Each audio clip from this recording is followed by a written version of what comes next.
မင်္ဂလာပါရှင်။လေးဝက်ကဘာ channel ကနေပြီးတော့ပရိသတ်များအားလုံးကိုပြန်လည်ကြိုဆိုလိုက်ပါတယ်။ဒီနေ့မှာဖတ်ပြပေးဖို့ရွေးချယ်ထားတဲ့စာအုပ်ကောင်းလေးကတော့ပင်ပုတ်ငယ်ရဲ့ကြခင်ရတဲ့မိစောဆိုတဲ့ဇာတ်လမ်းကောင်းလေးပဲဖြစ်ပါရဲ့ရှင်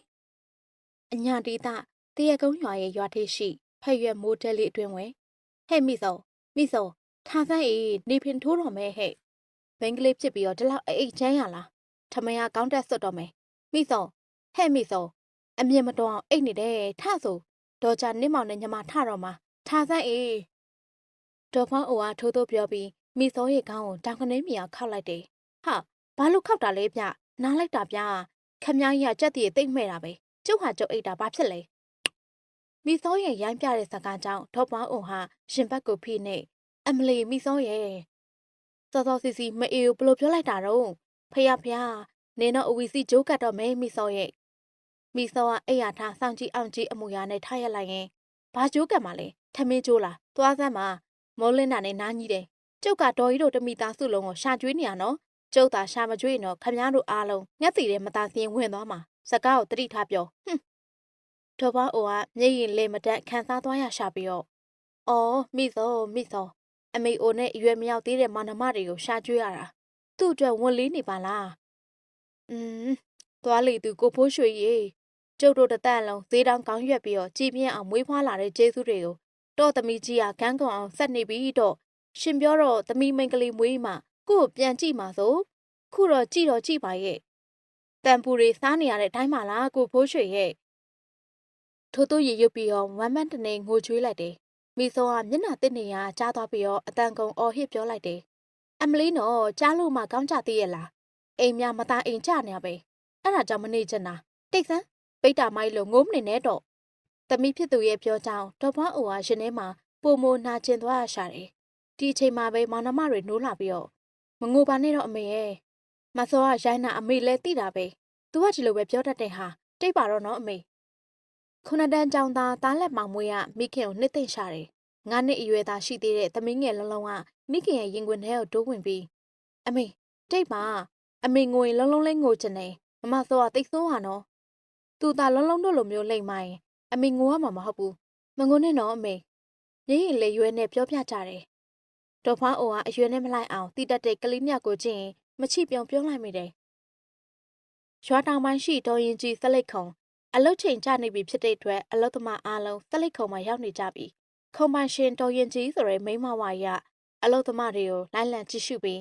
ဟဲ့ဖက်ချိုးတဲ့မိစောတရားမရောက်သေးဘူးလားဟဲ့အတန်ဆဆာနဲ့မေးလိုက်တယ်ဒေါ်ရင်ရေကျုပ်မသိသေးဘူးရောက်ပြီတော့တကယ်နည်းလေးနောက်ကျတာနဲ့အားကျချင်တာအရင်ပဲရောက်ပြီမိစောကပေါက်ဆက်ဆက်ပြောရင်းနဲ့သူ့နေရာမှာဝင်ထားလိုက်တယ်ဒါတော့ဒေါ်ရင်ကြီးကမကျေနပ်ပဲနဲ့ဟဲ့မိစောငါကညီရဲ့အလုပ်ရှင်မညီဒီလိုပြောစရာမလိုဘူးအိတ်ညီအမေရဲ့မျက်နှာကြောင့်ညီတို့မိသားစုထမင်းငတ်မှာဆိုလို့ငါအလုပ်ပေးထားတာသိရလားစကားပြောတာစင်ကြံနောက်တစ်ခါဆိုဘယ်မျက်နှာမှမထောက်ဘူးမှတ်ထားမိစောကဖတ်တီကိုစောင့်ကြည့်အောင်ကြည့်အမူအရာနဲ့ယူလိုက်နဲ့အလကမိမ့်မာကြီးခုံပန်ရှင်ဆိုပြီးတော့လေဟတ်နေတာဒင်းစီမှာမလောက်ရလဲတခြားခုံမှာလောက်မှာပေါ့တက်မဲ့ကျုံးသွားတာဒီလိုစောက်ပြောခံရတာအိမ်ကဟာတွေကြောင့်အလကအိမ်မှာထိုင်စားဖို့ပဲတည်တဲ့ဟာတွေမိစောရဲ့တပြစ်တောက်ရေရွတ်တန်ကြောင့်နှစ်ပေးရှိမှလားမိစောရဲ့စောစီစီဒီလောက်လေမြစ်တာတွေပို့မနေပါနဲ့အေးနေပါဦးနေ့ကိုဒေါ်ရင်ကြီးစုတာနေ့အိမ်နဲ့ပါဆိုင်လို့တော့ဟာမိစောကနှခမ်းကိုမဲ့ရွက်လိုက်ပြီးတော့မိစောဆိုတဲ့ကျုပ်ကအပြူနုနုလေးတော့ကလေးနှကောင်နဲ့အဖွားကြီးစားဖို့တောက်ဖို့ရှာကျွေးနေရတန်လို့လားဒင်းတို့သာရှာမကျွေးရတော့ကျုပ်ကော့နေအောင်နေလို့ရတယ်အေးမိစောရဲ့စကားကြောင့်မလာမျက်လုံးပြူးသွားမိရဲ့ဟဲမိစောဒီလိုမပြောရဘူးလေအမေအိုကြီးနဲ့မောင်နှမတွေကိုရှာကျွေးရတာဘလောက်တော်မှထူးတဲ့ကုသိုလ်လဲနေငရဲကြီးမှန်နော်မိစောကဟဲ့ပက်ရှိမောလိုက်တယ်ဘာငရဲလေငရဲဆိုတာဂျိုးကြီးနဲ့လားသွားစမ်းမှမိလာရလူကသိရင်ပြီးပြီဒါပဲကဲကောင်မကြီးငါဖတ်တွေသွားယူမယ်မိစောကပြောရင်းဆိုရင်လည်းထသွားတယ်မိစောတော့ပါဆက်ချမ်းရုံတည်းမကောက်ငရဲပါမကြောက်ဘူးဟာမိဘကိုလည်းရစရာမရှိအောင်ပြောတတ်တယ်ဒီဟာမသိတော့လူတော်ဖြစ်မှာမဟုတ်ဘူးဟုတ်တယ်အေးအနေချမ်းပတ်ဆက်ချမ်းနဲ့မိမဆိုရဲပျော့ပြောင်းမှုဘယ်နေရာမှမရှိဘူးဒင်းရတဲ့လင်တော့မိုးပြိုပြီပဲအေးဟီညီတော့ကလည်းဟာတိုးလို့ချောတဲ့လူတွေတောင်မှလင်မရသေးတာမိစောရုပ်လည်းကြည့်ပါအောင်ကြောက်ပေါက်မှာဗရက်ပြစ်နေအသားကလည်းမဲသေးတာတော့ကြည့်မကောင်းတဲ့ရုပ်နဲ့ဒေါသအချိန်ပြည့်ထွက်နေတော့ဟီသူ သူ့ပောင်ကမေကုဝန်တမယာသီးမြို့ထားတဲ့ရုပ်ကြီးအိတ်အလုတ်သမားတွေကထိုသို့အတင်းပြောရင်းနဲ့ဝါကနေရှိမောလိုက်ကြတော့တယ်အမေရင်အမေကျုပ်ပိုက်စားပြီထမင်းပြင်ပေးစမ်းပါတော့မိစောကအလုတ်ကနေအင်းရောက်ချင်းအော်ပြောလိုက်တယ်ဒေါ်ဖွားအိုကတဲရှိကပြင်းလေးစီထွက်လာပြီးတော့အမေလည်းထမင်းကိုတဲဖို့တွေးနေရပါကွယ်ထိုသို့ပြောလိုက်တဲ့ခါမှာမိစောရဲ့မျက်နှာတင်းမာသွားပြီးတော့ဘာအခြေလဲကြည့်ပါဦးဗျညနေ9 နာရီကျော်နေပြီခုဒီထမင်းမတဲပဲနဲ့ဘယ်လျှောက်လေးလိုက်နေလို့လဲအတိတ်ပဲမရှိဘူးဒေါ်ဖွားအိုကမျက်နှာငယ်လေးနဲ့ဘဲမှမသွားပါဘူးမိစောရဲ့ထမင်းတဲဖို့အိမ်မှာဘာမှမရှိဘူးလေဒါကြောင့်ပါဒီလိုပြောလိုက်တဲ့ခါမှာမိစောကဟာမနေ့ကပဲငွေ1000ပေးထားလေဒီနေ့မရှိဘူးဆိုတော့ခမ ्या နှလုံးထိုးလိုက်လို့လားဒေါ်ဖွားအိုကလက်ကလေးကပြီးတော့အိုးမိစောရဲ့အမေကဒါမျိုးတွေမလုပ်တတ်ပါဘူးမနက်ကညီးမောင်လေးစာအုပ်ဖို့အတွက်ငွေပေးလိုက်ရလို့ပါကွယ်မိစောကထမယုတ်ပေါင်ထိဆွဲမှယူရင်ကိုပြစ်ပေါ်ထိုင်ချလိုက်တယ်စိတ်ပြတ်ဖို့ကောင်းချက်ကျုပ်ကအပြိုလေးမှာအပြိုဖြစ်ပြီးတော့ကလေးချောင်းစိတ်တွေထောက်နေရတာလက်မခံနိုင်တော့ဒီမဲ့မေကျုပ်ပြက်ပြောမယ်အမေကလေးတွေကိုသူတို့ဟာသူတို့ချောင်းစိတ်ရှာခိုင်းတော့ကျုပ်မရှာပေးနိုင်တော့ဘလို့ပြောလိုက်တာလဲမိစောရဲ့ဒီကလေးနှစ်ယောက်ကညီးနဲ့တဖင်နဲ့ထွက်ထားတဲ့မနမရင်းတွေမှာလက်လွတ်စပယ်မပြောပါနဲ့တဖင်နဲ့မကလို့10ပင်နဲ့ထွက်ကျုပ်ကယူမဆိုင်ဘူးစားဖို့ရှာပေးပြီးပြီပဲကျုပ်ကဆက်လိုက်ခုံကအလုပ်သမားပြတထိတ်ကတော်ကြီးမဟုတ်ဘူးခမ ्या ရဲ့ကလေးတွေကိုချောင်းစိတ်လုံးဝမပေးနိုင်တော့မကျေနပ်လဲလဲသေးလိုက်ကြ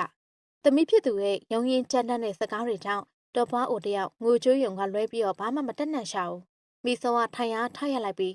ဒီမအမေခမ ्या ကလေအငယ်တွေထိရင်မျက်ရည်ကျဖို့ပဲသိတာထပ်ပြောမယ်ကျုပ်မနေ့ကပေးတဲ့ငွေကိုចောင်းစီသုံးလိုက်ပြီမလား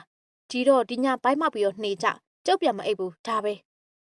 ဒီလိုပြောဆိုပြီးတော့ခြေထော့နင်းထွက်သွားတယ်မိစောထွက်သွားတော့ဘေးတရဒေါ်ပူမရောက်လာပြီးငိုနေလို့ပြီးမလားမဖွားရဲ့ငါအားလုံးကြားပါတယ်နင်းသမီးမိစောကဘလို့မှချွတ်မရတဲ့တစီအရိုင်းမကြီးဖြစ်နေပြီတာသမီးရိုင်းတော့လေမိဘတွေရင်ထုမနာဖြစ်ရတာပေါ့အေးကျုပ်ကိုကြိုက်တဲ့လောက်ရိုင်းမှာမိခင်မြတ်တာစိတ်နဲ့တီးခံနိုင်တယ်တော့အငယ်တွေကလူလားတော်မမြောက်သေးဘူးချောင်းစိတ်ဘလို့ရှာနိုင်မှလဲတော့သူ့အဖေရှိစဉ်ကသူ့ကိုရှစ်တန်းထိရအောင်ကျုပ်တို့ဈေးတောင်ကောင်းရွက်ပြီးတော့တင်ပေးခဲ့တာပါကျုပ်ရင်ထဲမချစ်ဘူးဒေါ်ပူမရဲ့ဒေါ်ဖွားအိုရဲ့ဖြစ်ကိုကြည်နဲ့ဒေါ်ပူမစိတ်မကောင်းဖြစ်သွားမိတယ်ကိုဖိုးရွှေရှိတုံးဟာနင်တို့ဘလောက်တောင်မှရုန်းကန်ခဲ့ရလဲဆိုတာငါအသိပါအေးမိစောကရိုင်းဆိုင်ချမ်းကျုပ်တယ်ဒါမဲ့အေးတောင်းဆုပ်ပလုံးဆုပ်ပဲပြေရိုးထုံးစံရှိရလေသားသမီးဆိုတာပြစ်ပယ်လို့မရဘူးမဖွားရဲ့ဒီနေ့တော့မိစောအမြင်မှန်ရလာမှာပါဟာနင်လည်းမိစောစိတ်နဲ့ယောဂရတော့မှာပဲသမီးဆိုးရထားတဲ့မိဘရဲ့ဘဝရင်မောဖို့ကောင်းချက်အေးပြုတ်တော်ဝက်မကျုပ်ကိုအတုတ်တပွဲပေးမိစောကခုံမဝင်ထိုင်နဲ့ပြောလိုက်တယ်အလိုမနေ့ပိုင်းပဲအတုတ်စားနေကြလို့ကညနေလာစားတော့ထူးဆန်းပါလားညီကန်ကောင်းနေဒီမှာတပွဲစာပဲကြံတော့လို့စိုင်သိမ်းဖို့တော့ပြင်နေရတော်ဝက်မအတုတ်တပွဲပြင်ပေးလိုက်တယ်ဟဲ့ဖြည်းဖြည်းစားပါဟဲ့ကြားလိုက်တဲ့အတိုင်းစားနေလိုက်တာကြားလိုက်တာမဟုတ်ဘူးပြို့စိတ်တူနေတာလူတက်ချင်နေတာဗျဒေါ်ဝက်မပလင်းနဲ့အရေကိုမှော့တောက်လိုက်ပြီးနေစိတ်မတူတဲ့အချိန်ရှိသေးလို့လားအေးနေပါဦးညီကဘသူ့တက်ချင်နေရလဲ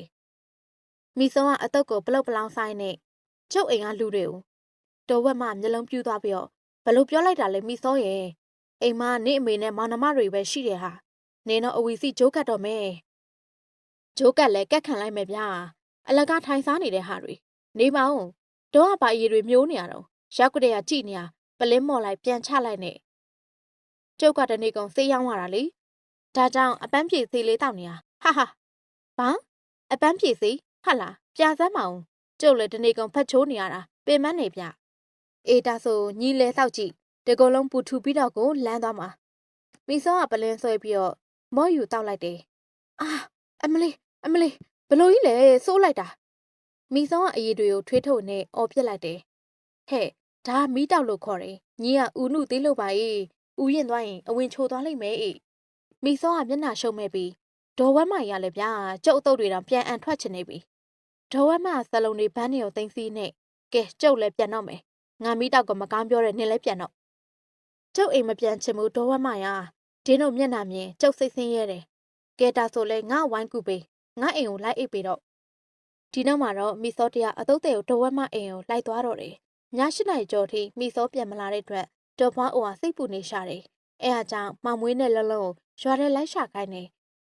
မောင်နှမ2 ယောက်သား ရွာလန့်အတိုင်းအမဖြစ်သူကိုရှာဖွေကြတယ်ဟဲ့လုံလုံတို့ပါလားမောင်ကြီးတွေဘယ်သွားကြမလို့လဲအောက်ကြည့်သွားအောင်နော်ပိုးကောင်တွေနေမိအောင်မယ်ကာလသားကောင်ကိုပြောင်းရဲ့အတန်ကြောင့်မမွေးရပဲမဆော့ကိုလိုက်ရှာနေတာခမဦးကြီးတို့တွေ့မိလားယင်ညနေကတော့တွေ့သားကွာအတုတ်တဲ့တော်ဝက်မကိုဆိုင်သိမ်းပေးနေတာတွေ့တာပဲမင်းတို့သူ့သွားမေးကြည့်ပါလားဟုတ်ကျေးဇူးတော်ဦးကြီးသွားအောင်မယ်ဗျမနမနှစ်ယောက်သားတောင်ပိုင်းရှိတော်ဝက်မတဲကိုရှောက်ခဲ့ကြတယ်ခြံဝိုင်းနာကိုရောက်တော့မီးအောင်မြင်ရသေးတယ်ဒေါ်လေးဝက်ရေဟဲ့ဘသူတော့ဝင်ခဲ့တကားစီထားတယ်နှစ်ယောက်သားခြံဝိုင်းထဲဝင်ပြီးတော့ကိုပြစ်ရှိရာရှောက်သွားကြတယ်အမဖြစ်သူမိစောနဲ့ဒေါ်ဝက်မတို့ကကိုပြစ်ပေါ်ထိုင်ပြီးမိတောက်နဲ့စိန်ကြစားတောက်နေကြတယ်မဆိုးရေဘာလို့အိမ်ပြန်မလာတာလဲဗျာအိမ်မအမေစိတ်ပူနေတာပြန်လိုက်ခဲ့ပါနော်မဆိုးမောင်မွေးရထိုးသိုးပြောရင်းနဲ့ခေါ်လိုက်တယ်ဟဲ့တေနာလေးတွေနင်တို့စောက်ခတ်မမြင်ချင်လို့ကိုဒီမှာနေတာလိုက်လာစရာအကြောင်းမရှိဘူးမိစောကသူမထုံးစံတိုင်းအော်ဟစ်ပြောလိုက်တယ်လလုံးလေးကမိစောတို့ရှေ့မှာရှိနေတဲ့ဘဲကြီးလော်တော့ကျင်းတုပ်ပကံတွေကိုကြည့်ပြီးမစောလလုံးပိုက်စာနေပြီးကျောင်းကပြန်လာကြတဲ့ရေပဲတောက်နေရတာလလုံးကိုကျွေးပါနော်ဟာစောက်ပြဿနာတွေပဲကိုဟာကိုအေးဆေးနေလို့လည်းမရဘူးတရောင်းစားလို့လာတောင်းစားနေသေးတယ်မြစ်တာတုံးလေးတွေသွားကြကြက်တီမဲ့တယ်ဟဲ့ဘယ်လိုပြောလိုက်တာလဲမိစောရဲ့နင်းအိမ်မှာစားစရာမှမရှိပဲသူတို့ပိုက်စာကြမှာပေါ့နေအောင်လုံးဒေါ်လေးဝက်စားစရာပေးလိုက်မယ်ဒေါ်ဝက်မဒီအီးတီယာနဲ့ထသွားပြီးတော့တဲတဲ့ဝင်သွားတယ်သူမပြန်ထွက်လာတော့လက်ထဲမှာအထုပ်နှစ်ထုပ်ပါလာတယ်ရော့မမွေးဒါကဘုံရည်ကြီးဒါကတော့ထမင်းကြမ်းခဲ့ပဲမနေ့ကညစာပိုင်းရောချက်ပေမဲ့အတော်မစားဖြစ်လို့ကြံ့နေတာယူပြီးတော့သွားကြတော့ဒီနို့မေကိုလည်းပြောလိုက်မိစောကငါ့အိမ်မှာရှိနေတာသွားမောင်းနေပြီမောင်မွေးတို့မောင်နှမဟာဒေါ်ဝက်မပေးတဲ့စားစရာတွေကိုရွှေ့ပြီးတော့မျက်နှာမသားမရနဲ့ပြန်ခဲ့ကြရရှာတော့တယ်အိမ်ရောက်တော့လုံးလုံးကမိခင်ကိုအမဆောကတိတ်ဆိုးတာအမေသူ့ကြတော့ဖြော်ရည်တွေအတုတ်တွေစားနေတာလုံးလုံးတို့စားချင်လို့ပြောတာမကြွေးဘဲနဲ့ဆဲတာဒေါ်သေးရပေါ့ဒေါ်လေးဘက်ကစားစရာတွေပေးလိုက်လို့အမေလလုံးကိုထမင်းကျွေးပါတော့နော်ပိုင်တအားစားလို့ပါအမေရဲ့တပွားအိုကတပြင်းတက်တဲ့ချမိရင်မောင်မွေးလက်ကအထုပ်ကိုယူလိုက်တယ်ထမင်းပြင်ပေးပြီးအခါမနမနှစ်ယောက်သားအငမ်းမရစားတော့ကြရှာတယ်စီမပါတဲ့ဘုံရည်ကြီးနဲ့ကောင်းမဖော်တန်းစားတော့နေရှာတဲ့သားနဲ့သမီးငယ်ကိုကြည့်ရင်မျက်ရည်စုပ်မိရဲ့အော်ကလေးတွေဘာမှမသိရှာကြဘူးမိဆောင်ကပြောရင်ပြောတဲ့အတိုင်းလှုပ်တတ်တယ်မနေ့ပြန်အစားပြီးသူတို့ကြားမသွားရတာသိတော့ဘလောက်စိတ်ထိခိုက်ကြရှာမလဲဆိုးလိုက်တဲ့ဘဝကြီးပါလားအိုးမဖြစ်သေးပါဘူးငါကမျက်လုံးသိပ်မကောင်းပေမဲ့ရတဲ့အလုပ်တော့လုပ်ရမှာပဲမိဆောင်မသိတတ်ပေမဲ့အငယ်တွေကိုငါရအောင်ရှာကျွေးရမယ်အမေဘာတွေတွေးနေရလဲထမင်းစားလေကျွန်တော်တို့တော့မှကုံတော့မှာတားလက်မောင်မွေးရဲ့အတန်ကြောင့်သူမအတွေးပြတ်သွားတယ်အမေမစားဘူးကွသားတို့ပဲစားကြပါလူကြီးဆိုတော့စားချိန်လွန်သွားရင်ရင်ခံတတ်တယ်လေစားကြတကယ်တော့တော်ဖွားအိုညာပြောလိုက်ချင်မှာဒေါ်ဝက်မထည့်ပေးလိုက်တဲ့ထမင်းကနှစ်ယောက်စားတာသူမစားလောင်နေတဲ့ဝမ်းပိုက်ကိုလက်နဲ့ဖိရင်စောင့်ကြောက်ထိုင်ပြီးမနစ်ပြန်အတွက်သူမဘာတွေပြင်ဆင်ရမလဲကလေးနှစ်ယောက်ရဲ့စားရည်ကိုအသက်60ကျော်သူမဘယ်လိုဖြည့်ရှင်းရမလဲအတွေ့မြနဲ့ဒေါ်ဖွားအိုရင်ထဲမှာပလောင်ဆူသွားရပါတယ်နောက်တနေ့မနက်ဟဲ့မိစောညီအလုံးမစိမ့်ဘူးလားအေးမိစောကကုပြစ်ပေါ်မှာလူးလိမ့်လိုက်ရနဲ့မသွားနိုင်တော့ဘူးညခမားရဲ့မိတောက်ကြောင့်အခုကျုပ်ကောင်းတွေပွင့်ထွက်တော့မယ်ဒူနဲ့ထုနေတယ်လို့ခံရတယ်ဗျဒေါ်ဝက်မသဘောပေါက်ဟန်နဲ့အစတော့ကျုပ်လည်းဒီလိုပဲခံရတာပဲအေးတောက်လိရှိသွားရင်တော့လွတ်ကောင်းချက်တော့ညီတို့လည်းကျုပ်ကြောင့်တိကြတာပဲယူခဲ့တဲ့လင်ပေါင်း9ယောက်ရှိတယ်ဘယ်လေနဲ့မှကောင်းကောင်းမပေါင်းလိုက်ရဘူးတေတဲ့လူကတေကွဲတဲ့လူကကွဲနောက်ဆုံးယောက်ျားတည်ပြီးကြတဲ့အပူမရှာတော့ပဲနဲ့ရှင်ပူအောင်မိတောက်လေးနဲ့ဖြေးနေရတာအေးမိတောက်ပူတာဘဝပူတာလားမစိုးသေးဘူးအေးမှတ်ထားကဲကြီးအိတ်ချင်လဲအိတ်နေကျုပ်ဆိုင်သွားခင်းတော့မယ်ဒီလိုပြောဆိုပြီးတော့ပစ္စည်းတွေထည့်ထားတဲ့ဒေါင်းရီကောင်းရွက်ပြီးတော့ထွက်သွားတယ်မိဆောင်ကလည်းဒေါ်ဝက်မှသွားပြီးတော့အိပ်ပျော်အောင်ပြန်အိပ်ပစ်လိုက်တယ်သူမဘယ်လောက်ကြအိပ်ပျော်သွားလဲမသိဘူးဟဲ့မိဆောင်ထအောင်ဟာဒေါ်ဝက်မရဲ့ဝါချမ်းပေါ်ပြေးတက်လာရင်အော်ပြောမှုကြောင့်သူမလှန့်နိုးသွားတယ်ဘာလဲတော်ဝက်ရနေမကောင်းချက်လို့အိတ်နေပါတယ်ဆိုဟဲ့ရွာထဲမှာဘာတွေဖြစ်ကုန်ပြီထင်လဲဟဲ့ဒေါ်ဝက်မရဲ့မြက်ကလူးဆံပြအပြောကြောင့်ဘာလဲဗျာရွာထဲဂျပန်တွေဝင်စီးရအောင်လဲဂျပန်ခေတ်မှမဟုတ်တာစိတ်ပြတ်ဖို့တိတ်ကောင်းတာပဲဟဲ့ဂျပန်ဝင်တာထက်ပိုဆိုးတယ်ဟဲ့ရွာထဲမှာတအိမ်နဲ့တအိမ်စင်းနင့်အမေအလုပ်လိုက်တောင်းနေတာငါတမနက်ခင်းလုံးဒီသတင်းတွေကြားနေရတာဟဲ့တချို့အိမ်တွေကသူ့အတနာလို့ချင်းခွဲရေခက်အလုပ်လေးတော့ပေးကြပါတယ်နင်တို့ပြစ်မထားသင့်ဘူးနင့်အမေကတဘိုးမရမအရွယ်မဟုတ်ဘူးလေ60ကျော်နေပြီမိစောရဲ့သူ့ကိုတနာဖို့ကောင်းပါတယ်ဟာသူတို့မှနင်အိမ်မှာမရှိတော့ဒီနေ့အတွက်စားစရာရှိပုံမရဘူးဟာ နေပြန်တဲ့နေပြီမိစောကကိုပြစ်ပေါ်ကဝန်ကနေထားရလိုက်ပြီးတော့အော်ကျုပ်ကအဘဆုံးမိကနေက၄နှစ်လုံးလုံးသလိတ်ခုံမှာခါချိခံမရလောက်ခဲ့ရတဲ့လူပါကျုပ်ကြတော့ဘသူမှမတနာကြဘူးလူဆိုတာကိုဝမ်းစာကိုရှာစားရမှာပဲတင်း၄နှစ်လုံးအငိမ့်သားထိုင်စားခဲ့တာလောက်ပါစေကောင်းနေတော့နင်းတော့ဒုက္ခပဲမိစောရဲ့ဖေးမကြိုက်နမ်းမကြတဲ့အလွေးတွေဝင်နေပြီဖေးကဟောဘူးတယ်ဟာသူ့ကိုနေစဉ်မရှိခိုးချင်နေပါစေစွန်ပန်စီမီရေချမ်းမကက်ချင်နေပါစေမိဘလှုပ်ကြွေးပြုစုပါတဲ့ဟာနေ့မှအမေအိုကြီးပဲရှိတာပါဟဲ့နေမိစ္ဆာတိတ်ထိဖြစ်နေပြီမိစောရဲ့ဒေါ်ဝက်မရေစကားကြောင့်မိစောတယောက်ဟာတိုက်ရှိမောလိုက်တယ်ဟာရီရတယ်ဗျာမိတောက်ကိုတိတ်ချိုက်ပြီးတော့တစ်ချိန်လုံးတောက်နေရမှနေတတ်တဲ့သူကများကျုပ်ကိုလာပြီးတော့မိချောင်းမီရေခင်းပြရတယ်လို့မတန်ပါဘူးတော်ဝက်ရပြောမစမ်းနဲ့မိစောရဲ့ငါမိတောက်ကြိုက်ပေမဲ့လို့အယူမလွဲသေးဘူးကန်ကြီးမထိုက်သေးဘူးအေး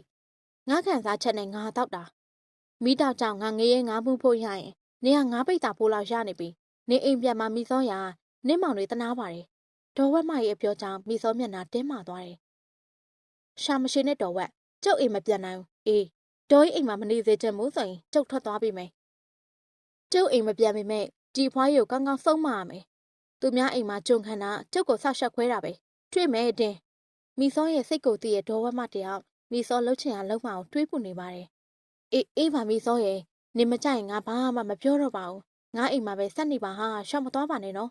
်မိစောကဓာတ်ခောက်လိုက်ရင်ပြီးရောဒါမဲ့အခုကျုပ်အပြင်သွားမယ်ကျုပ်ကိုဆောက်ရှက်ခွဲတဲ့မိန်းမကြီးစီကိုအဲ့ဒီနောက်မှာတော့မိစောတယောက်ထမိန်စွန်အောင်ဆွဲပြီးတော့ရွှာလန်းဘက်ထွက်သွားတယ်ရွှာလန်းတနေရာရောက်တော့စိတ်ရတွင်းကနေတဘိုးနဲ့ရေထမ်းပြီးတော့ပြန်လာတဲ့မိခင်ဖြစ်သူနဲ့မျက်နှာချင်းဆိုင်စုံသွားတယ်မိစောကတော်ဖွားမေရဲ့ပခုံးပေါ်တင်ထားတဲ့တဘိုးတွန်းထည့်လိုက်တယ်ဟမ်မိစောနင်ဘယ်လိုလုပ်လိုက်တာလဲမြင်းနဲ့တိုင်းပဲခမရကျုပ်ကိုစောက်ရှက်ခွဲချင်လို့အိန္ဒိကလေးဂျုံခံရမလားလုံးဝမကျေနပ်ဘူးမိစောရဲ့အတန်အကြောင်းအဲ့နေရာလူတွေဝိုင်းလာကြတယ်ဒေါ်ဖွားအိုကသမီးဖြစ်သူရဲ့လှုပ်ရဲ့ကြောင့်ရှက်တော်သားတွေမွန်ထူသွားပါတယ်ဟဲ့နေရှာမကျွေးလို့ထမင်းစားဖို့လုပ်တာဘာဖြစ်လဲညီမိမကိုစော်ကားတာတွေတိတ်များနေပြီနော်မိစောကျုပ်ကအပြိုလေးတံမဲ့ခမရတို့အားလုံးကိုအဘသိပြီးကြရလှုပ်ကြွေးခဲ့တာပဲနားလေမှုမရှိဘဲနဲ့တုံးပြုံးကြည့်ရောဘသူကတထားတော့မလဲဒီလောက်သူများလှုပ်သားထိုင်စားချင်တော့လေယူလိုက်ပေါ့ဒါမှနာအေးမှာမိစောရဲ့ရိုင်းပြတဲ့စကားကြောင့်တော်ဖွားအိုဟာမျက်လုံးပြဝေးမတက်ထိတ်လန့်သွားသလိုဝိုင်းကြည့်ရှုနေတဲ့လူတွေအားလုံးလည်းမျက်လုံးပြူးကုန်တယ်ရုတ်တရက်ဆိုသလိုမိစောကတော်ဖွားအိုကိုစောင့်တွန်းလိုက်တဲ့အတွက်တော်ဖွားအိုကမြေပေါ်လဲကျသွားရှာတယ်ထိုးချိန်မှာပဲဒေါ်ဆန်းမိစောလင်းလို့ရက်တွေတိတ်လွန်နေပြီဆိုတဲ့တန်ကိုကြားလိုက်ရတယ်အားလုံးလက်ကြီးရဲ့အခါမှာမျက်နှာထားတင်နဲ့လှားနေတဲ့ကျွေးရတကြီးဥပသက်ကိုတွေ့ရတယ်ဥပသက်ကတမတမတ်ကြတဲ့လူကြီးဖြစ်တာကြောင့်ရွာရှိလူအားလုံးသူ့ကိုချစ်ကြရိုသေကြပါတယ်မိစောနေ့ရဲ့မအေးကိုတိတ်ရိုင်းတဲ့တဲ့တွေငါကြားနေရကြားလာပြီအခုငါမျက်စိရှိရွာလန်းလေကောင်မှာတော့မှနင်ကမိဘကိုကိုထိလက်ရောက်ကျူးလွန်နေတယ်မိဘကိုစော်ကားတဲ့သားသမီးကဘတော်မှမကြည့်ပွားအောင်အေးကြီးပွားခဲ့တာမှဘေးဒုက္ခပေါင်းနဲ့ငွေရှိပေမဲ့ကျမ်းမာရေးကြောင့်ဖြစ်ဖြစ်လူမှုရေးကြောင့်ဖြစ်ဖြစ်သင်ရဲ့ချင်းကျုံးဝတတ်တယ်နင်ဒီလိုမဖွားအိုဆက်ဆံနေရဘာကြောင့်ရှိလို့လဲဟာဘာကြောင့်ရှိရမှာလဲဗျကျုပ်ကတအိမ်လုံးကိုနွားမလို့ယုံကြွေးနေရတာကြားတော့ကျုပ်သီးမခံနိုင်တော့ဘူးဒါကြောင့်ပဲဥပသက်ကမိစောရဲ့မျက်နှာကိုစစ်စစ်ချင်းမိဘကိုပြစ်မှားတဲ့သားသမီးကမြေမျိုးခံရတတ်တယ်လို့မဟာအဝီစီငရဲမှလည်းဂျိုးကတ်တတ်တယ်နင်ငရဲကြမှာမကြောက်လို့လုံနေပေမဲ့လို့ငါတို့ကတော့နင့်အစားသိတ်ကြောက်မိတယ်နင်သာငါသမီးဖြစ်လာတော့မျိုးတုံးအောင်ရိုက်တက်လိုက်ပြီနင့်မေကိုကြည့်ဟမ်နင့်ကိုချစ်တဲ့စိတ်နဲ့နင်ဘလောက်ရိုင်းရိုင်းသူကောင်းငုံခံနေခဲ့တာနင်လောက်ရက်တွေရက်လိုက်တော့မိဆုံးနင်ဒုက္ခတွေ့မယ်အေးမိဘကိုလှုပ်ကြွေးပြစ်စုခွင့်ရတာနဲတဲ့ကုသိုလ်မဟုတ်ဘူးဟာနင်ကနင့်မိဘကိုတန်ဖိုးမထားရင်နင်မိဘဖြစ်တဲ့အခါနင်ကလေးတွေကလည်းနင့်ကိုတန်ဖိုးထားမှာမဟုတ်ဘူးနားလေစမ်းပါမိဆုံးဥပသက်ရဲ့စကားကြောင့်မိစိုးရဲ့မျက်နှာဟာကြောက်စရာကောင်းလောက်အောင်မထန်သွားတယ်ဥပသက်ကိုအန်ချိတ်ကြည့်ပြီးတော့ကျုပ်ကငိန်နားထောင်နေလို့ဒေါ်ကရောက်တက်နေရလားကြည့်မယ်ဖះဖြစ်မဲ့အုတ်နိခဲရဲ့ကျုပ်မအေကိုဒေါ်ကြီးကတိတ်တနာနေရမလားဒေါ်ကြီးပဲမရတော့ပြီးတော့ရှာကျွေးလိုက်တော့နောက်ထပ်ပြီးတော့ကျုပ်ကိုတရားချဖို့မကြိုးစားနဲ့ကျုပ်ကမန်းနေတင်ဘသူမှစောက်ကြည့်မဆိုင်ဘူးဓာတ်ခုတ်ရလက်ဝင်ရှို့ရင်လက်ပြည့်ရုံပဲရှိမယ်မှတ်ထားထွီမိစောကထိုးတော့ပြောပြီးတော့ထမိန်မှရင်ထွက်သွားပါတယ်အတော်မရိုင်းနဲ့မိစောပဲကျေးရွာလူကြီးကိုတော့မှရိုင်းစားနေတာကျုပ်တို့ရွာသားတွေပေါင်းပြီးတော့ဒီကောင်မအဆွဲချိုးမှဖြစ်တော့မယ်ဦးလေးပါသက်ဟုတ်တယ်ဗျဒီကောင်မမအေကိုရိုင်းတာကလေးတွေအထူးယူမားနိုင်တယ်သူ့ကိုဆုံးမခွင့်ပေးပါဥပသက်ရွာသားလူငယ်တွေရဲ့မကြေမနက်တန်ကြောင့်ကျွေးရတကြီးဥပသက်ကလက်ကပြလိုက်တယ် ငါရွာလူငယ်တွေအားလုံးဘာသာတရားကိုင်းဆိုင်တဲ့လူငယ်တွေများတယ်ကွာဒီရွာမှာအရက်သမားဆိုတာလက်ချိုးရည်တွက်လို့ရလာအောင်နှဲပါတယ်အေးဒါမဲ့စုံပြူဖြစ်နေတဲ့မိမခွက်ပုံးတချို့လည်းရှိနေတာငါသိတယ်ငါအတိကပြောချင်တာမိစောပေးခဲ့တဲ့အကုသို့မင်းတို့ယူစရာမလိုကံရဲ့အကျိုးဆိုတာကိုယုံကြည်သိခံလိုက်ပါသူ့ရဲ့အကုသို့ကသူ့ကိုစီရင်သွားပါလိမ့်မယ်ကဲအားလုံးသွားကြတော့ဥပသက်ရဲ့စကားကြောင့်ရွာသားတွေကထွက်သွားကြတယ်ရွာတကြီးရဲ့ကျမသမီးရဲ့ရိုင်းဆိုင်မှုကြောင့်ကျမသိအားနာမိပါတယ်မိစောကိုစားကျမတောင်းပန်ပါတယ်ရှင်ဥပသက်ကတော့ဘာကိုကြည့်ပြီးတော့တက်ပြင်းချလိုက်တယ်မိခင်ရဲ့မေတ္တာတရားကြီးလေရိုင်းဆိုင်တဲ့သားသမီးရဲ့ငရဲကလည်းပိုကြီးလေပဲမဖောက်ဦးရဲ့ခမရမိခင်ကောင်းတယောက်ပါကျုပ်တော်မိစောရဲ့အကုသိုလ်ကံကိုသိလေးမိရအမှန်ပါပဲဒီကလေးမှအမြင်မှန်ရဖို့သူ့တောင်းယုံကလွဲပြီးကျုပ်တို့ဘာတတ်နိုင်မှလဲဗျာကဲသွားတော့ကျုပ်လေရွာဦးကျောင်းဆရာတော်ခေါ်ထားလို့သွားအောင်မယ်မိစောတယောက်ကြေးရွာလူကြီးကိုထော်လော်ခန့်လန့်ပြောလိုက်တဲ့တဲ့တင်ကတရက်ကုန်းတရွာလုံးပြန့်နှံ့သွားပါရဲ့နောက်နေ့သူမဆက်လက်ခုံကိုရောက်တော့မိစောတို့များပိုင်ချက်အေးရွာလူကြီးရောင်ပတ်ကနေပြောဖို့နေနင်ဒီလိုပြောလို့ရွာတကြီးကအပြစ်ပေးမှမကြောက်ဘူးလားယင်မိလိုက်ရဲ့အမေကြောင့်မိစောကမျက်နှာကိုမဲ့ရွလိုက်ပြီးရွာတကြီးမကလို့တေမင်းဖြစ်နေတာမှမိစောတို့ကစောက်ကြည့်မဆိုင်ဘူးဒါကင်းမဲ့ရှိသေးတာဒီထက်ပိုဆိုးရင်တော့ကျုပ်ကပဆွေရိုက်ပြစ်မှာမိစောတဲ့တစောပဲရှိတယ်တော့ဒီလိုပြောလိုက်တဲ့ခါမှာမိလာဘာမှပြန်မပြောဝံ့ပေမဲ့ကြံအလောက်သမားတွေအားလုံးနှာခေါင်းရှုံကုန်ကြတယ်ထိုချိန်မှာပဲခုံပါရှင်တော်ရင်ကြီးရောက်လာတယ်ဟဲ့မိစောနင်ကနင့်မေတွင်မကဘူးရွာတကြီးကိုပါစော်ကားပြီးတော့ပြောခဲ့တာဆိုဟုတ်လားမိစောကထိုင်ရနေစကနေထရက်လိုက်ပြီးတော့ဟုတ်တယ်ဘာဖြစ်လဲရွာတကြီးကဒေါ်ကြီးလင်မမေးနေရလားမဆိုင်တာဘာမှပြောစရာမလိုဘူးတော့မိစောရဲ့ရိုင်းစားတဲ့အပြောကြောင့်ခုံပိုင်ရှင်တော်ရင်ကြီးကဆွဆွခုံမတက်ဒေါသထွက်သွားတယ်ဘာပြောတယ်ကောင်မငါဖွားအိုမျက်နှာကြောင့်တနာပြီးတော့လှုပ်ပေးထားတာနင်ခုချက်ချင်းထွက်သွားစမ်းဘယ်တော့မှငါ့အိတ်ကိုတော့မှလာမနေနဲ့သွားစမ်းထွက်သွားမြေမျိုးမဲ့ဟာမဒေါ်ရင်ကြီးရဲ့ပြောကြောင့်မိစောကဆွဆွခုံမတက်ဒေါသထွက်သွားတယ်ထိုင်ရဝုန်းကနေထပြီးတော့ခြေလန်းကျိတ်နဲ့ဒေါ်ရင်ကြီးစီလျှောက်သွားတယ်ဒီမှာခုံရှင်းဆိုပြီးတော့တိတ်မှန်တက်နေနဲ့မိစောတို့ကစိတ်ခါပြန်တော့မှဒီခုံကထွက်သေးတယ်အေးမသွားခင်တော့မိစောဘာလဲဆိုတာပြသေးတာပေါ့မိစောကပြပြဆဆဒေါ်ရင်ကြီးရဲ့ပါကိုဖြတ်ကနေပိတ်ရက်ပြစ်လိုက်တယ်ချက်ချင်းဆိုသလိုခြေလန်းကျိတ်နဲ့သက်လိတ်ခုံကနေထွက်သွားတော့တယ်ဟမ်အရိုင်းမငါ့ကိုလှုပ်သွားတာကြည့်ဟမ်တရောင်းစားမလေးနေကငါချိန်စားတိုက်ပြစ်မယ်ဘတော်မှလူမွေးသူမွေးမပြောင်းပါစေနဲ့တော့မုတ်ဆိုးဖို့တခုလက်နဲ့ညားပြီးတော့ဒုက္ခကောင်းကောင်းတွေ့ပါစေတော့ဒေါ်ရင်ကြီးရဲ့မကြေမနက်စွာနဲ့ချိန်ဆဲတန်တွေကသက်လိတ်ခုံတစ်ခုလုံးဖွက်လို့ရိုက်သွားတယ်မိစောကရွာလန်းတစ်ချောက်ဖုံထောင်းထောင်းထအောင်ဒေါသတကြီးလျှောက်သွားတယ်ဒေါ်ဝက်မရဲ့အတုံးဆန်ရှိကိုရောက်တော့ဒေါ်ဝက်ကျုပ်ကိုပလင်းပေးစမ်းပါဟဲ့မိစောနင့်လောက်ကစောကြီးပြန်လာလားဒီချိန်ကမိတောက်ချေမဟုတ်သေးဘူးလေနင်ဘာဖြစ်နေရလဲဟာရှာရှိလိုက်တာမိတောက်ရှိရမလားပေးစမ်းပါဒီချိန်ဘလို့ရှိမှလဲအေးနင်အရေးမျိုးချင်းနင်ဘာသာကိုချက်ဆိုင်ကိုသွားယူငါစီကိုညနေမှာပို့ပေးတာဟဲ့ပြီးတော့ကျုပ်ဟာကျုပ်သွားယူမယ်ဘာတစ်ခုမှအစ်မပြေဘူးမိစောကခွေးချေကောင်ကိုကန်ကြောက်ပြီးတော့ထွက်သွားတယ်ဖေဟာမိစောဘာဖြစ်လာလဲငါမူးပြီးတော့ရှင့်တော့ဒုက္ခပဲဒေါ်ဝက်မထိုးသို့ညှိညူရင်းနဲ့ရင်ဘတ်ကိုဖိလိုက်တယ်မိစောကရွာနာပိုင်းမှာရှိရဲ့ကိုချက်ရဲ့အရက်ပုံးဆိုင်ကိုရောက်သွားတယ်ပေါက်ဆက်ဆက်နဲ့ဝင်းလာတဲ့မိစောကိုမြင်တော့ကိုချက်အံ့အားသင့်သွားတယ်ဟာမိစောကြီးပါလားငါဆိုင်မှာဘာပြဿနာရှာဖို့ရောက်လာလဲမိစောကခုံလုံးမှာဝင်ထားလိုက်ပြီးတော့ဘာစကားပြောရလဲရှင်ကကျမပြဿနာအိုးကြီးထင်နေရလားကျုပ်လာတာမိတောက်လို့ကြံလို့တလုံးဘလောက်လဲပြော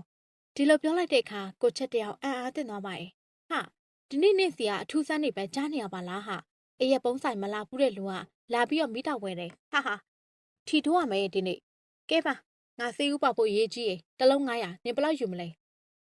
မိဆုံးကရှိန်ကြည့်တယ်လက်နိုင်ပြီးတော့ရော့ကျုံမ1500ရှိတယ်မိတောက်3လုံးပေးဒီလိုပြောလိုက်တဲ့အခါမှာကိုချက်ကတွက်လက်စွာပဲပလင်းနေကိုယူပေးရဲ့မိဆုံးကပလင်းနေကိုပိုက်ပြီးတော့ရွာလန်းတိုင်းပြန်လာခဲ့တယ်ရွာလန်းပေါ်မှာရှိတဲ့လူတွေကပလင်းပိုက်လာတဲ့မိဆုံးကိုကြည့်ပြီးနှာခေါင်းရှုံကုန်ကြတယ်သူမမြင်တဲ့အတုတ်တဲ့တော်ဝက်မှမျက်လုံးပြူသွားပြီးတော့ဟဲ့မိဆုံးပလင်းနေများလာပါလားဟဲ့နင်းနဲ့တော့ဒုက္ခပါပဲဟဲ့သပေးမိတဲ့ငါကိုကမားတာပါတော်အိမ်ပြန်ပြီးတော့တောက်တိုင်မှမကောင်းဘူးဟဲ့အာကျုပ်တယောက်တည်းမတောက်ချင်ဘူးဒေါ်ဝက်လိုက်ခဲ့ဆိုင်သိမ်းလိုက်ရှုပ်တယ်အမလီမိစောရဲ့လိုက်ခဲ့ဆိုလိုက်ခဲ့ပါမယ်ဆိုင်တော့မသိမ်းပြရစေနဲ့နေအောင်ငါမပီကိုသွားခေါ်လိုက်မယ်သူကအတုတ်ကောင်းကောင်းတုတ်တတ်တော့အဆင်ပြေတယ်နေအောင်ဟာဒေါ်ဝက်မပြောရင်းဆိုရင်ခက်တွတ်ထွက်သွားပါရဲ့ခဏကြာတော့ဒေါ်ဝက်မနဲ့အတူမပီမှားလာတယ် ဒါပဲနော်တော်ဝက်ကျုပ်ဈေးရောင်းပေးမယ်တီတွက်ကျုပ်ကို900ပေးရမှာနော်မပီရဲ့ပြောကြောင်းတော်ဝက်မှမျက်နှာမသားမရနဲ့ညီကလည်းအေးပေးမယ်လို့ပြောပြီးပဲရှာရှိနေသေးတယ်ငါသွားမယ်တေချာတော့ပေးနော်ငါဖောက်တယ်ဦးကဲမိစောလာပြန်ကြမယ်ဒီလိုပြောပြီးတော့မိစောနဲ့တူပြန်ခဲ့တော့တယ်အိမ်ရောက်တော့တော်ဝက်မှပဲချမ်းတုပ်ပြီးတော့နှစ်ယောက်သားအိမ်ရှိကုပစ်မှာဝိုင်းဖွဲ့လိုက်တယ်မိစောကမိတောက်ကိုပလင်းဝက်လောက်တောက်လိုက်ပြီးပဲချမ်းတုပ်ကိုကောက်စားလိုက်တယ်ကျုပ်မကျေနပ်ဘူးဗျာ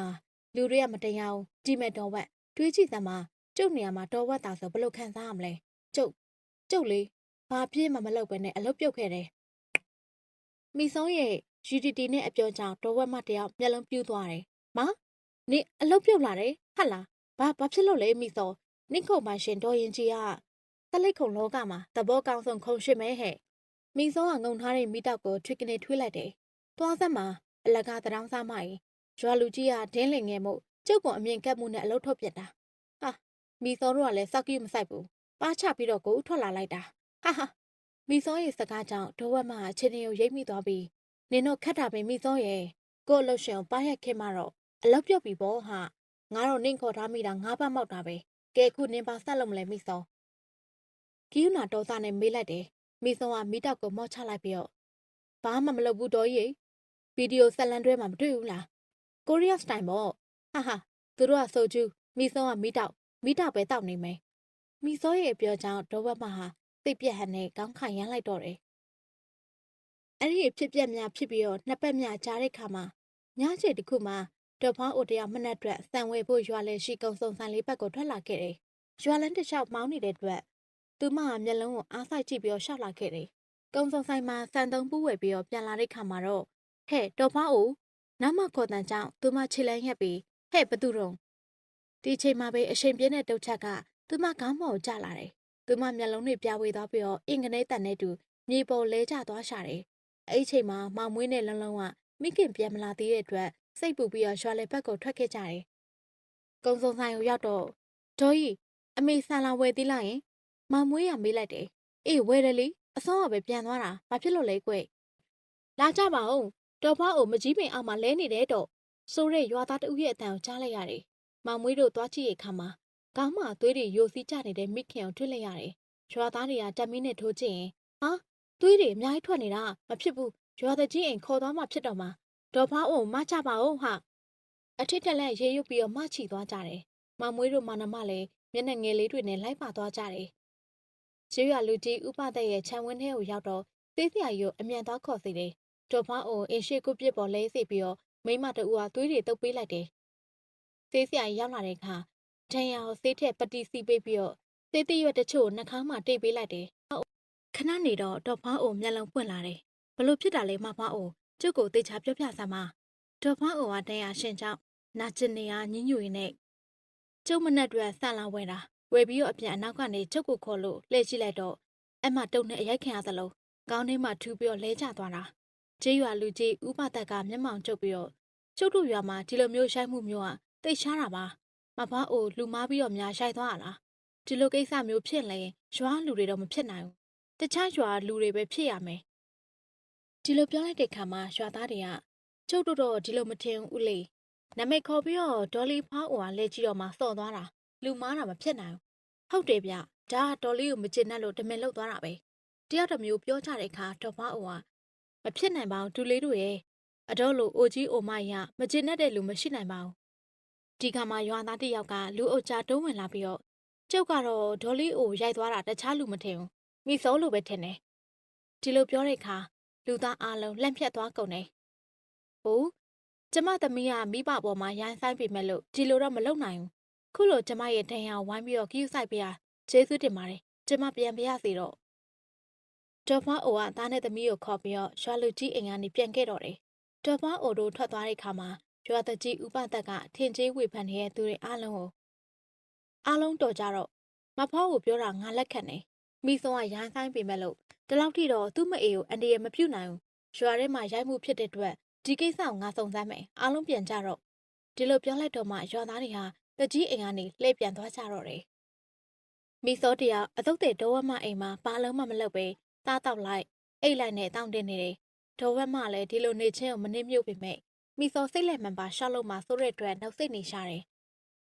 တင်ညမှာတော့မိစောနဲ့တော်ဝက်မှာအိမ်ရှိကိုပြစ်ပေါ်မှာမိတောက်ထိုင်းတောက်နေကြတယ်ဟာကုံသွားပြီတော်ဝက်ရေကျုပ်မဝသေးပြပြဿနာပ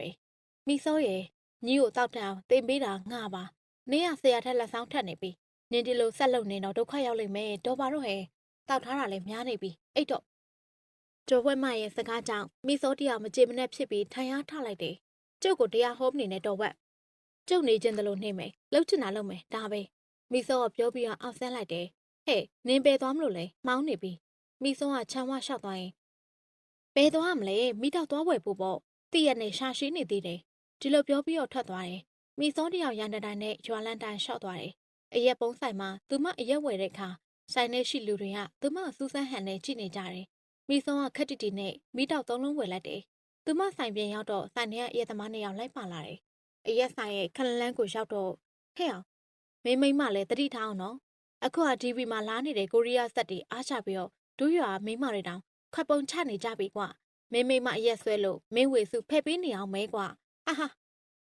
အရက်သမားရဲ့စကားကြောင့်မိစုံကခြေလမ်းတန့်သွားတယ်နောက်ကိုစက်ကနေလှည့်ပြီးတော့ကြည့်လိုက်တယ်မိစုံကနှခမ်းကိုမိတ်လိုက်ရင်အော်ဘသူများလေးမှတ်တယ်တာတင်哦ဟဲ့ကောင်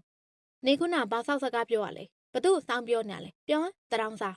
းမိစုံရဲ့တရောင်းစားဆိုတဲ့စကားကြောင့်တာတင်ကမျက်နှာတင်းသွားတယ်ဘာငါ့ကိုတရောင်းစားနဲ့နိုင်နေဟာလားအေးတရောင်းစားငရဲမရဘူးနေသာအပေကြမှာအစာတသက်မရဲ့မှတ်ထမ်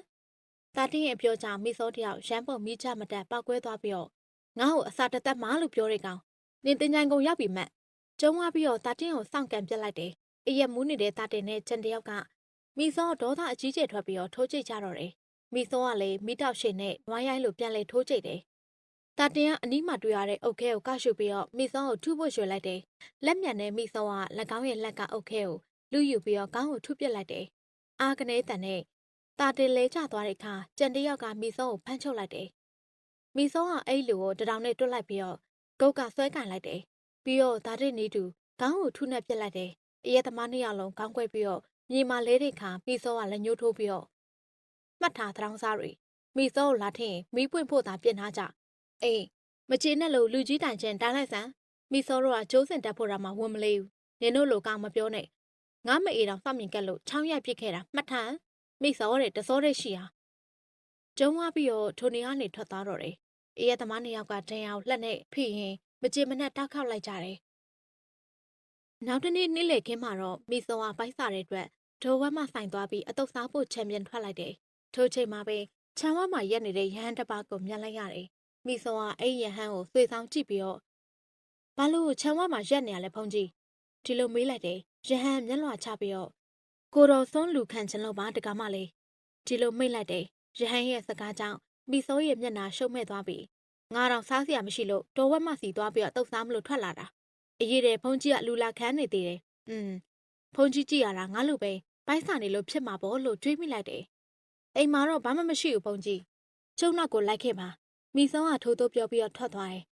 ဒေါ်ဘွက်မရဲ့အတုပ်ဆိုင်ကိုရောက်တော့တန်ဃာတော်နဲ့အတူလာတဲ့မိစောကိုကြည့်ပြီးဒေါ်ဘွက်မအံ့အားသင့်သွားတယ်အတုပ်တပွဲပေးဒေါ်ဝက်ဒီမှာဖုန်ကြီးကိုကြွေးမလို့ဟဲ့မိစောတန်ဃာကြွေးတယ်လို့မပြောရဘူးလေလောင်းလူတယ်ကက်လူတယ်လို့ပြောရတယ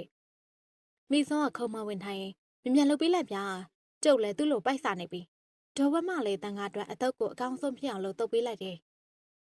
ကဲရပြီမိစောနင်လောင်းလိုက်တော့ငါလက်တရပေးနေလို့မိစောကစိတ်ရှုပ်ထွေးဟန်နဲ့ထားပြီးတော့လောင်းလူလိုက်တယ်လက်တစ်ဖက်တည်းနဲ့လောင်းလူဖို့ပြင်းနေတဲ့မိစောကြောင့်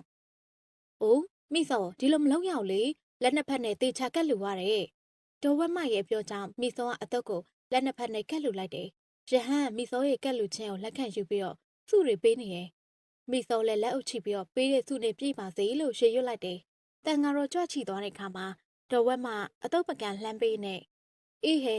နင်ဒီလိုတန်ဃာတော်ကက်လူတာတွေ့တော့ငါဝမ်းသာမိတယ်လို့ပြောလိုက်တယ်။မိစောကခါဆဲတုပ်ကိုဘလုတ်ပလောင်ဆိုင်နဲ့အပိုရီပြောမနေနဲ့တော့ဝက်ကျုပ်ပိုက်စားတယ်လို့ဖုန်ကြီးလဲစားမှာပဲလို့တွေးပြီးတော့ဒီကိုခေါ်လိုက်တာ။ပါဆက်ပိတ်တော့ပြာစားရတာအာယုံနောက်တယ်။ဒေါ်ဝက်မလည်းဘာမှမပြောဘဲနဲ့ငြိမ်နေလိုက်တယ်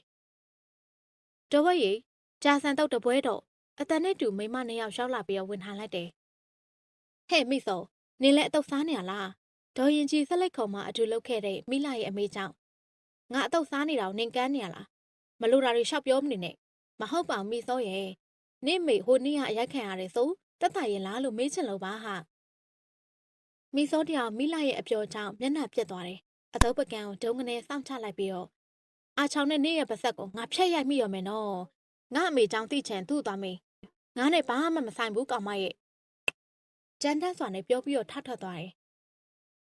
မိစောကိုစားငါတောင်းမှန်ပါတယ်မိလာရဲ့ဒီကောင်မပါဆက်တိတ်ဆိုးတာတင်းပါဆက်ကြောင့်ပေချင်ဒုက္ခတွေ့မလဲမသိဘူးဒေါ်ဝက်မရဲ့ပြောကြောင့်မိလာကျုပ်တို့ကသူနဲ့အလုပ်တူလုပ်ခဲ့တာပါရှင်သူဘယ်လောက်ရိုင်းလဲအသိဆုံးပါမနေနိုင်သွားမိမိရဲ့ပါဆက်ကိုပဲအဖြစ်တင်မိတယ်တော့ဒီလိုပြောလိုက်တော့မိလာနဲ့တူပါလာတဲ့ဝိုင်းစိတ်မှကျုပ်ကတော့တင်းကိုမကျေနပ်ဘူးကျုပ်အကိုကြီးတာတင်းကိုခေါင်းပေါအောင်လှုပ်လိုက်တာတင်မယ်သေးစရာကြီးစီမှာငါးချက်တောင်မှချုပ်လိုက်ရတာအေးဒီလိုပြောတဲ့အခါဒေါ်ဝက်မတို့မျက်လုံးပြူးသွားတယ်ဘာမိစိုးရလိုက်တာဟတ်လားငါတော့မသိပါလားမိစိန်ရဲ့ဟုတ်ရဲ့လားဟဲ့ဘာလို့မဟုတ်ရမှာလဲတော့မိစိုးကအရက်တောက်တက်နေပြီအထူနေပြီးတော့ဒေါ်ဝက်မမသိဘူးလားညဘက်သူရက်ဝယ်နဲ့ကိုကြီးတာတင်းနဲ့ပြဿနာတက်တာသူကကိုကြီးတာတင်းအောင်အုတ်ခဲနဲ့ထူပြီးတော့ချိန်ချောက်သွားတာလေကြိုက်တဲ့သူတိုင်းကီးမဆိုင်ဘူးတဲ့သူ့မိတောင်သူချောင်းရိုက်ခဲ့တာတဲ့ကျိုးစင်တက်ဖို့တော့ဝမလေးဘူးတဲ့လေဒါကြောင့်ငါ့ကိုလေရွာတကြီးကိုမတိုင်ရဲတာပေါ့ခံလိုက်ရတာငါ့ကိုရောသူ့တငယ်ချင်းငမြရောပဲအေးဝိုင်းစိန်မရဲ့စကားကြောင့်ဒိုဝက်မမင်းညမိစောအရက်ဝယ်တာကိုတတိရသွားတယ်မိလာရင်ဘက်ပြင်းမိစောတော့မြေမျိုးတော့မှာပဲအေးမအေးတော့မချေနဲ့လို့ချောင်းရရတယ်လို့ဖះတိတ်ကြောက်ဖို့ကောင်းတဲ့မိန်းမပဲဒီသတင်းကိုရွာထဲမှာငါဖြန့်ရမယ်လို့ပြောလိုက်တော့တယ်နောက်နေ့ည9 နာရီခန့်ချိန်မှာဒိုဝက်မတယောက်ရေမိုးချို့ပြီးတော့တနခါလူရင်မိစောရေ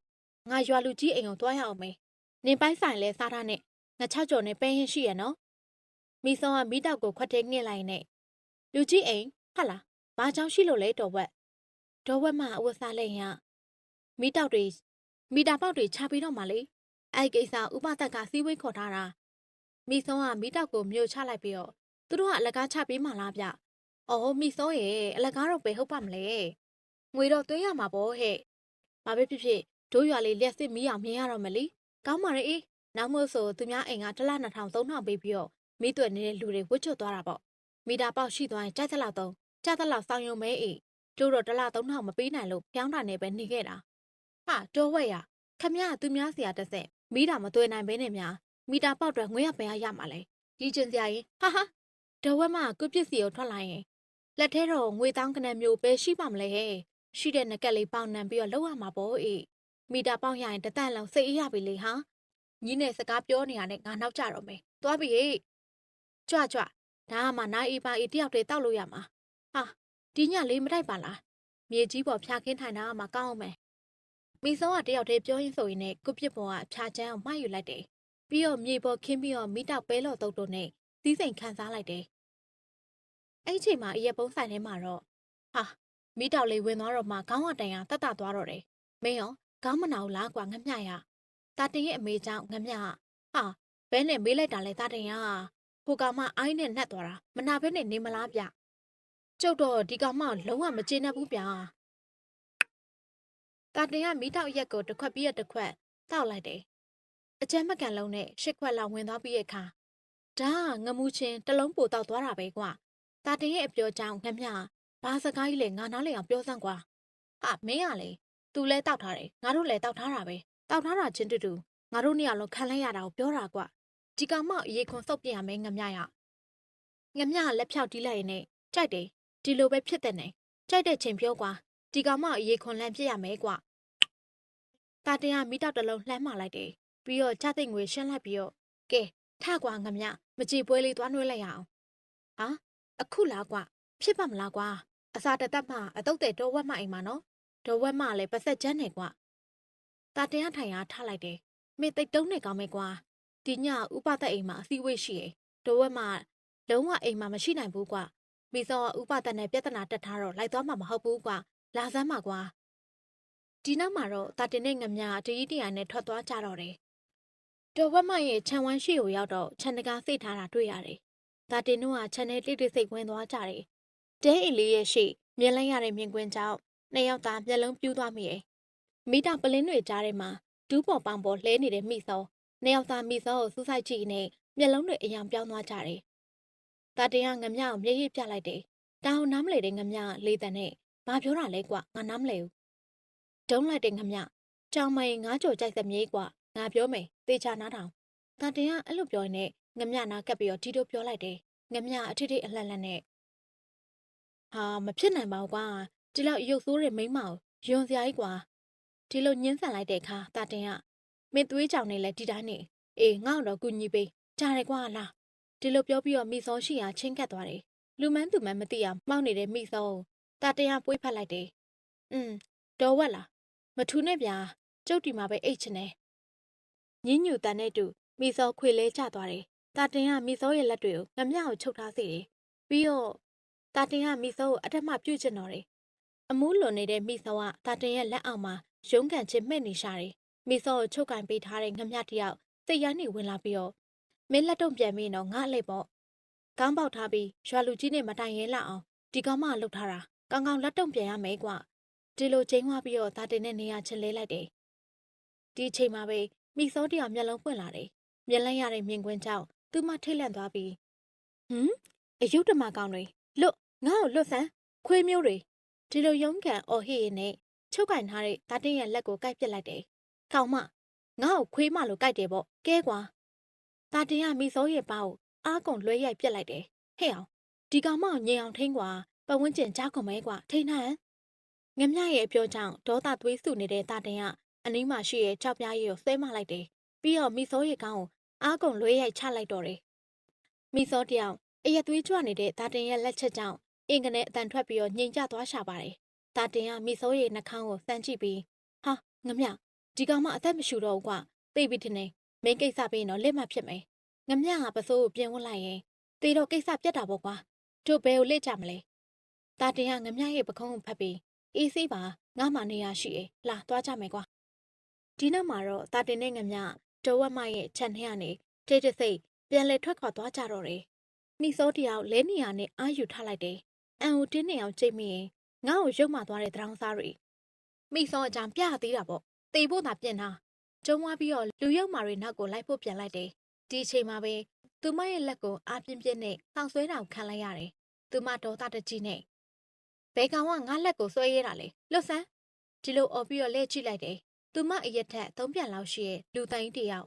အပေါ်ပိုင်းပလာကျင်းနေတယ်လို့ကရောင်းကြိုက်ထားပါရဲ့နင်းကတရက်ကုန်းရွာသူမိစောမလားမာထန်တဲ့အတိုင်ကြောင့်သူမလေဆက်ဆက်ထိမခံမနဲ့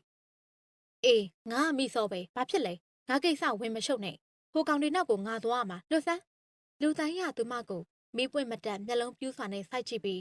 မိစောနေဘဲမှသွားလို့မရအောင်ငါနဲ့လိုက်ခဲ့ရမယ်လာဆန်းလူတိုင်းရအပြောနဲ့တူသူမကိုစောင့်ဆွဲခေါ်လိုက်တယ်မိစောကအားကုန်ရုံးခံပေမဲ့လူတိုင်းလက်ကရုံးမရနိုင်ဘူးဒီအချိန်မှာပဲသူမရဲ့ရှေ့မှာရှိတဲ့မြေကြီးတွေကမိတောင်ပွက်တယ်လို့သူ့ပွက်လာတယ်လူတိုင်းရထိုးပွက်နေတဲ့မြေကြီးတွေသူမကိုဆွဲခေါ်ပြီးတော့ခုန်ဆင်းလိုက်တယ်ပူလောင်လွန်းလာတဲ့အပူချိန်ကြောင့်မိစောကငဲတန်ပေါင်းအော်ဟစ်လိုက်တယ်စူပွက်နေတဲ့မြေကြီးအောက်အချိန်တော်ကြာအောင်သူမနစ်မြုပ်သွားတယ်လို့ခံစားလိုက်ရတယ်အတန်ကြာတော့ပုတ်အေးအေးအနက်ဆိုးရင်ကအော်ကလီဆန်လောက်အောင်နှာခေါင်းထဲဝင်လာတယ်သူမလည်းဘလို့မှမခံနိုင်တဲ့အတွက်ဘော့ကနေအန်ချလိုက်တော့တယ်မိခိုးငွေလိုပူပြင်းတဲ့အခိုးငွေတွေနဲ့အတူရှေးဟောင်းတန်တကိုင်းတစ်ခုကိုရှေ့မှာမြင်နေရတယ်လူတိုင်းကသူမကိုထိုးတကားကြီးတဲ့ခေါ်ဆောင်သွားပါတယ်အထဲမှာလည်းပုတ်တိုးတိုးစိမ့်ရွှွှွှင်အနက်ဆိုးရနေသလိုမဲမောင်နေပါတယ်အဝေးမှာလမ်းမြင်နေရတဲ့ဘေးရပြပြလူတိုင်းကထိုနေရာခေါ်ဆောင်သွားပြီးတော့သူမကိုစောင့်တွန်းပြတ်လိုက်တယ်အရှင်နဲ့သူမမြေကြီးပေါ်လဲကျသွားတယ်ပြန်ထဖို့အာယူပြီးတော့မော့ကြည့်လိုက်တော့ရေညိအလင်းလေးတက်နေတဲ့ပလင်းတစ်ခုအပေါ်မှာတော့မျက်နှာပေါက်ဆိုးပြီးဖွားချိုင်းတဲ့လူတိုင်းတယောက်ထိုင်နေတယ်ခမများတော့ကဘသူတွေလဲကျုပ်ကိုဘဲခေါ်လာလေကျုပ်ရွာကိုပြန်ဖို့ပေးစမ်းသူမရဲ့အော်ဟစ်တန်ကြောင့်ပလင်ပေါ်ရှိလူတိုင်းကလက်မကင်ထားတဲ့အစူးပါတွေတင်းပုတ်ယူကိုင်မြောက်လိုက်ပြီးတော်စမ်းတရက်ကုန်းရွာသူမိဆုံးလူဘဝလေးတန်နဲ့ဒီမာလာမပြောနဲ့နေရောက်နေတာမဟာအဝေစီငရဲပုံပဲနေရဲ့လူဘဝအကုသို့ကောင်းမှုအားလုံးငါတို့အားလုံးသိပြီးသားဒီအတွက်ထိုက်တဲ့နဲ့ပြစ်ဒဏ်နင်းခံရလိမ့်မယ်နင်းဟာနင်းပြုတ်လုခဲ့တဲ့မကောင်းမှုကောင်းမှုအားလုံးခုချိန်ကစပြီးတော့ခံစားရမယ်ငရဲတက်သားတွေမိစောတို့မဟာအဝေစီငရဲရဲ့အတွင်းကြဆုံးဖြစ်တဲ့ပင်ပုတ်ငရဲကိုခေါ်သွားစေ